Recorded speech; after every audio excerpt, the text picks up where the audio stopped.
नमस्कार, स्वागत है आप सभी का। ग्लोबल अड्डा आप देख रहे हैं और मैं हूं आपके साथ पुनीत मिश्रा। ईरान और अमेरिका के बीच तनातनी लगातार जारी है, लेकिन बार बार ये बात जो कही जा रही है कि हमला होगा, हमला आखिर कब होगा? क्योंकि पहले कहा गया कि सोमवार को होगा, फिर कहा गया कि मंगलवार को होगा और अभी भी हमला नहीं हुआ है। तो इस बीच कुछ खबरें निकलकर सामने आ रही हैं। क्यों? क्योंकि 2 दौर की बैठक के बाद अब तीसरे दौर की बैठक का वक्त आ चुका है। क्या इसी का इंतजार किया जा रहा था? और ट्रंप के दिमाग में आखिर क्या चल रहा है? बहुत सारी चीजें, उनके बयान, ट्रंप के बयान और इसके बीच ईरान की तैयारी और इन दोनों खबरों के बीच में एक खबर और है। वो है इजराइल के दौरे पर गए हैं भारत के प्रधानमंत्री नरेंद्र मोदी। क्या मायने हैं और क्या चाहते हैं इजराइल के प्रधानमंत्री बेंयामिन नेतन्याहू भारत से? उनके दिमाग में क्या चल रहा है और क्या उनकी जो दिमागी सोच है वो सच्चाई में तब्दील हो पाएगी? बहुत सारे मसले पर बात करने वाले मेरे साथ मेरे सहयोगी आनंद प्रजापति मौजूद हैं। सबसे पहले उनके पास चलते हैं, बड़े अपडेट की बात करते हैं। आनंद बताइए। बिल्कुल, देखिए बड़ी अपडेट यही आ रही है कि जैसा कि अभी सब लोग यही चाहते थे कि वो बैठक का क्या हुआ, आगे बैठक का क्या होने वाला है, तो अब डेट आ गई है। डेट ये है कि कल ही बैठक होने वाली है और ये बैठक वहीं जेनेवा में ही होने वाली है। आपको भी पता होगा कि 2 बैठक हो चुके हैं, लेकिन अभी निष्कर्ष उसका कुछ ऐसा परिणाम नहीं निकला है। लेकिन ये जो तीसरा बैठक होने वाली है, ये भी बैठक वहीं जेनेवा में यानी स्विट्जरलैंड में अमेरिका और ईरान की होने वाली है। इस बैठक में भी जो दोनों देशों के प्रतिनिधिमंडल हैं सेम रहेंगे, यानी कि इधर से ईरान से अब्बास अराक्ची, उधर से स्टुपिटकॉव। तो इन दिनों अब ये देखना ये महत्वपूर्ण होगा कि जो तीसरा बैठक होने वाला है इसमें क्या अहम होने वाली है। क्या ये तीसरी बैठक ही अंत होगी? क्यों? क्योंकि आपको भी पहले बता दिया गया था कि दूसरी जो बैठक हुई थी उस बैठक के बाद स्टीव विटकॉफ और जो खुशनर थे उन्होंने साफ बोल दिया था कि इनसे बात बनेगी नहीं, मतलब ईरान से बात नहीं बनने वाली है, डील नहीं हो सकती है। लेकिन तब फिर भी तीसरी बैठक की डेट आ गई है, यानी कि कल जो बैठक होने वाली है ये बहुत अहम बैठक है। क्योंकि आपको भी पता है जिस तरीके से चारों तरफ से ईरान को घेरने का प्रयास ट्रंप कर रहे हैं, हालांकि विफल भी नजर आ रहे हैं जिस तरीके से खबरें सामने निकल के आ रही हैं। लेकिन इस बैठक के बीच जो अब्बास अराक्ची का बयान आया है वो एकदम साफ तौर से बोल दिए हैं कि हम डील करने के लिए तैयार हैं। यहां तक कि यूरेनियम जो जुटाने वाली बात है उसको भी हम कम कर देंगे, कम करके 2 से 3 साल बाद उसको और थोड़ा धीरे धीरे कम करके उसको ले लेंगे। लेकिन आप जो मुद्दे पर बात किए हैं, या फिर वो आपका मिसाइल डील वाला जो बात हो, जो मिसाइल बना रहा है ईरान उसको बंद करने की बात कही गई है, या फिर प्रॉक्सियों की बात, तो उसके लिए अभी राजी नहीं है और ना ही उस पर बातचीत करेंगे। सिर्फ परमाणु वार्ता पर बातचीत होगी। अच्छा, इस बीच बड़ा अपडेट ये है कि अमेरिका का बड़ा ताकतवर जासूसी विमान है, ये इसका नाम है RC-135 और ये बीते 24 घंटे से ईरान पर खुफिया जानकारी जुटाने में लगा हुआ है। तो एक तरफ बातचीत की मेज पर बैठने जा रहे हैं और दूसरी तरफ जंग की तैयारियां अपने स्तर पर की जा रही हैं। इस बीच डोनाल्ड ट्रंप ने एक बड़ा बयान दिया है और बड़ा बयान जो है वो ईरान को लेकर दिया है और बहुत बड़ी बात उन्होंने फिर से कही है। क्या कहा है, सुनते हैं, समझते हैं। आनंद देखिए, ट्रंप तो इस बयान में भी वही बात दोहराए हैं कि अगर डील नहीं होगी तो युद्ध तय है, उनका ये कहना है। लेकिन इस बयान में उन्होंने बहुत सारे खुलासे कर दिए हैं। मतलब ईरान पर जो हमले हुए थे जून में, जो तबाह किया था अमेरिका, अब वो उनके बयान से ये निकल के आ रहा है कि ईरान जो है कि फिर से उसको बनाना शुरू कर दिया, यानी कि जो परमाणु प्लांट पर जो हमले हुए थे वो फिर से बनाना शुरू कर दिया। साथ ही साथ मिसाइल जो परीक्षण करने वाला या फिर जो मिसाइल बना रहा है ईरान, वो उसकी मारक जो क्षमता है वो अमेरिका तक है। और इसे लेकर के डोनाल्ड ट्रंप जो है कि बहुत चिंतित है। उन्होंने साफ तौर से बोल दिया है अपने संबोधन में कि ईरान ने अपने परमाणु कार्यक्रमों को फिर से बना रहा है। जो 2025 यानी कि जून में जो हमले हुए थे उसको जो नुकसान पहुंचाया था अमेरिका, उसको फिर से बना रहा है और साथ ही साथ मिसाइलें विकसित कर रहा है जो जल्द ही अमेरिका तक पहुंच सकती है, यानी अमेरिका तक मार कर सकती है, उनके कहने का तात्पर्य है। उसके बाद ट्रंप ने कहा कि कूटनीति से समस्या सुलझाने की पसंद जताई उन्होंने, लेकिन अगर डील नहीं हुई वही बात दोहराई है, युद्ध होना वही बात दोहराई है। लेकिन ये बात क्यों कही गई है ट्रंप के द्वारा, इस बात को समझने की भी बहुत ज़रूरत है। दरअसल डोनाल्ड ट्रंप के ऊपर ये एक प्रकार से आरोप लग रहा है कि वो ये युद्ध जो लड़ने जा रहे हैं या जिस युद्ध की तैयारी कर रहे हैं वो इजराइल के लिए लड़ रहे हैं। मतलब अमेरिका इसराइल के लिए ईरान से जंग लड़ने जा रहा है और इसी बात पर सफाई ट्रंप दे रहे हैं और उनका यह कहना है कि हम इसराइल के लिए नहीं लड़ रहे हैं, बल्कि हम इसीलिए लड़ रहे हैं क्योंकि एक दिन ऐसा आएगा जब ईरान अमेरिका तक अपनी पहुंच बना लेगा और यह पहुंच ना हो पाए, उसका मिसाइल प्रोग्राम इतना डेवलप हो रहा है तो यह ना हो पाए और इसीलिए हम ये सारी तैयारी कर रहे हैं। लेकिन फिर भी वो कह रहे हैं कि हम बातचीत के लिए राजी हैं और तमाम तरीके की बातें। अच्छा, इस बीच एक बड़ी बात और है, वो जिसे कहते हैं कि आग में घी डालने की कोशिश करने का काम वो डोनाल्ड ट्रंप ने किया है और ईरान में जो प्रदर्शन हुए उसको हिंसक प्रदर्शन बताते हुए उन्होंने ये कहा कि वहां पर 32,000 प्रदर्शनकारियों की हत्या की गई, जो बीते दिनों हमने देखा था, और कहा है कि ईरान ऐसी मिसाइल विकसित कर चुका है कि यूरोप और अमेरिकी ठिकानों को भी निशाना इससे बनाया जा सकता है। आज के दो बड़े अपडेट्स जो हैं उसके बारे में भी बात कर लेते हैं। क्या क्या अपडेट्स, क्या दो खबरें निकलकर सामने आई, आनंद से समझते हैं। देखिए, पहला तो ये है कि भारत के जो प्रधानमंत्री हैं नरेंद्र मोदी, वो इजराइल पहुंच चुके हैं और अभी तक, जब तक हम लोग वीडियो रिकॉर्ड कर रहे हैं इस समय भी, अभी इजराइल के जो संसद है वहां पर उनके संबोधन होने वाले हैं प्रधानमंत्री के, और साथ में नेतन्याहू की भी संबोधन होने वाले हैं। बहुत सारे डील भी होने वाली है प्रधानमंत्री भारत से और इजराइल से। इस बीच दूसरी और जो आ रही है वो ये है कि अमेरिकी जो है 12 अमेरिकी F-22 रैप लड़ाकू विमान जो है वो इजरायली एयरबेस पर उतरे हैं। मतलब एक तरफ बातचीत की मेज पर कल बैठने वाले हैं, वहीं तैयारी भी जोरों शोरों पे है युद्ध के लिए, चाहे वो इजराइल हो चाहे फिर वो अमेरिका हो। और इसके साथ साथ एक तरीके से ईरान पर ट्रम्प की तय जो समय सीमा थी, यानी कि जो 10 दिन का उन्होंने समय दिया था ईरान को, या फिर खामनेई साहब को डायरेक्ट कोट करके, तो वो अभी समय पूरा बीतते जा रहा है, मतलब नजदीकी होते जा रही है।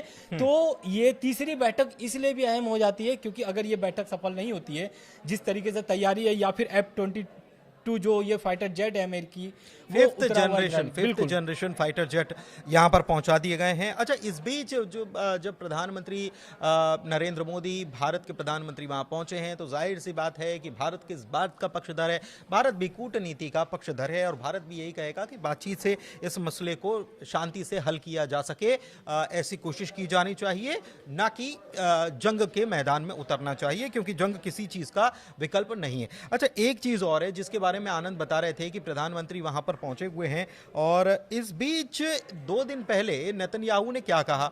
नेतन्याहू दरअसल एक नया गुट बनाने की तैयारी में है, ये इसको लेकर उन्होंने 2 दिन पहले भी बयान दिया था। उन्होंने कहा क्या था, इस बात को मैं आपको शब्दशः बता देता हूं कि घायल शिया एक्सिस एक तरफ है, दूसरी ओर मुस्लिम ब्रदरहुड जो है वो सुन्नी एक्सिस का है। तो ऐसे में इजराइल भी चाहता है कि वो उन देशों को अपना एक नया एक्सिस बनाए, उन देशों को जुटाए जो चरमपंथी धुरियों का विरोध करते हैं, और इसे मिडिल ईस्ट को घेरते हुए एक उन्होंने कंप्लीट सर्कल बताते हुए बाइबल का भी संदर्भ दिया। कहा है कि होदू से कूश तक और भूमध्य सागर तक फैला एक नया गठबंधन होना चाहिए, जिसमें सऊदी, जॉर्डन, यूएई और भारत जैसे देशों को भी शामिल करने की बात वो कह चुके हैं। भारत इसमें शामिल होगा नहीं होगा ये अलग मसला है, लेकिन नेतन्याहू की ये मंशा जरूर नजर आती है। एक चीज और है कि IRGC जो है उसने अमेरिका और उसकी फोर्सेस को और साथ ही साथ यूएई की फोर्सेस को भी समझाइश दे दी है कि आप ईरान की जमीन पर हमला करने की गुस्ताखी ना करें, और अगर ऐसा होता है तो आपको ये बैलिस्टिक मिसाइल ईरान की जो है उसके हमलों के लिए तैयार रहना होगा। और यूएई के सबसे बड़ा लार्ज मिलिट्री बेस जो है वहां पर करीब जानकारी जो है उसके मुताबिक 7,000 अमेरिकी और यूएई के सोल्जर्स हैं। IRGC के ग्राउंड फोर्स ने अभी हाल ही में एक बैलिस्टिक मिसाइल ड्रिल भी कंडक्ट की आज ही के दिन, और एक मॉकअप किया उन्होंने अल दफरा एयरबेस जो है कतर का, वहां पर उन्होंने यूएई का जो अल दफरा एयरबेस है वहां पर उन्होंने एक प्रकार से एक मॉक ड्रिल की है उसको उड़ाने के लिए। तो ये सब चीजें। अच्छा, एक चीज और है और वो बड़ी खबर है। बड़ी खबर ये है कि अमेरिका की मंशा क्या, सूत्र क्या बता रहे हैं, अगर वॉर छिड़ता है तो अमेरिका क्या सोच रहा है, उसके पीछे उसकी प्लानिंग क्या है, इसको समझते हैं आनंद से। बिल्कुल, देखिए जो ट्रम्प का बयान आया हुआ है उससे भी एक तरीके से ईरान ने पलटवार किया है और इसमें साफ साफ बोल दिया ईरान ने कि ये जो हमला होगा, अटैक होगा, ईरान जो अमेरिका है वो अपने मत्थे नहीं लेना चाहता है। यही कारण है कि इजराइल को वो आगे कर रहा है, क्योंकि अमेरिका भी चाहता है कि ईरान पर हमला हो।